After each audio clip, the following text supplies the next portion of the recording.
To say this was tough is a dramatic understatement. And so to announce this year's 2020 Senior Youth of the Year, Milayo Garner.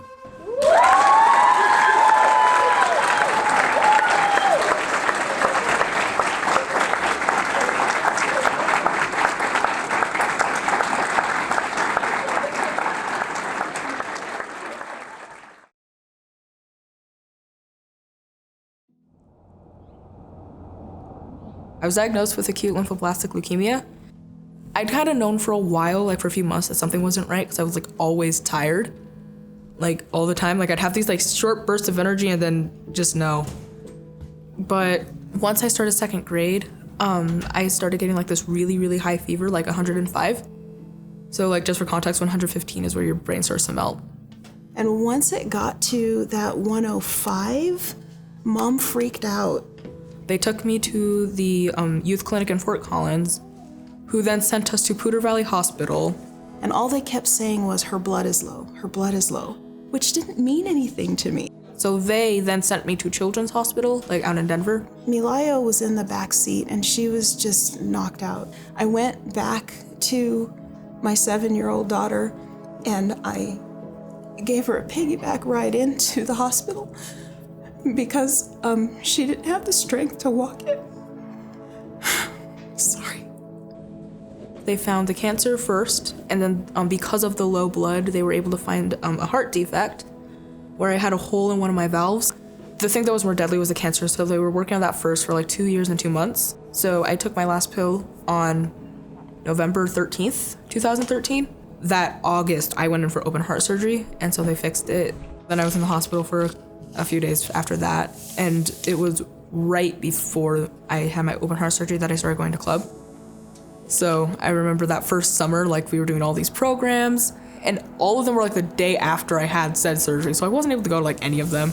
But it was okay, because like from what I've heard is if they hadn't found that heart defect, my heart could have just like failed at like my late teens. So after I was diagnosed, and after all my heart surgery stuff, I was kind of like, okay, I want to be an oncologist or a cardiologist, but I'm not quite sure which one. Oncology is cool, but like cardiology, not only does it affect me, it affects my dad, it affects my grandma. Like I can help these people at some point. Since I want to be a children's cardiologist, I'd be able to connect with these kids, like how scary it is to be in the hospital for the first time, or how scary to not know what your future would hold, whether this would even work, how bad this is gonna hurt. Like I know what that's like. So I'd hope that I'd be able to connect with them on that level. While I'd be in college, I'd hope that I could still keep working at the club, just kind of as my like, this is my job, this is how I make income, and this is how I'm still inspiring kids. I remember like each day, like no matter how bad middle school was, I always knew that I could go back to Boys and Girls Club, and having those staff like see me as me and only me, not just like what I've done, what I'm doing, just me. It was then that I made a lot of really good friends, connections with the staff, and I became more of a leader.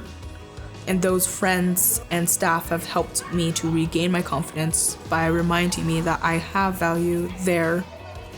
Even if nowhere else no one sees me, I know that people see me there. I know that there I can be happy with who I am, and they see the value in me, so I can see the value in myself now because of that.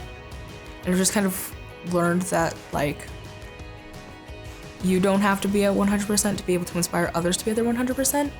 And I'm excited to like see what happens next.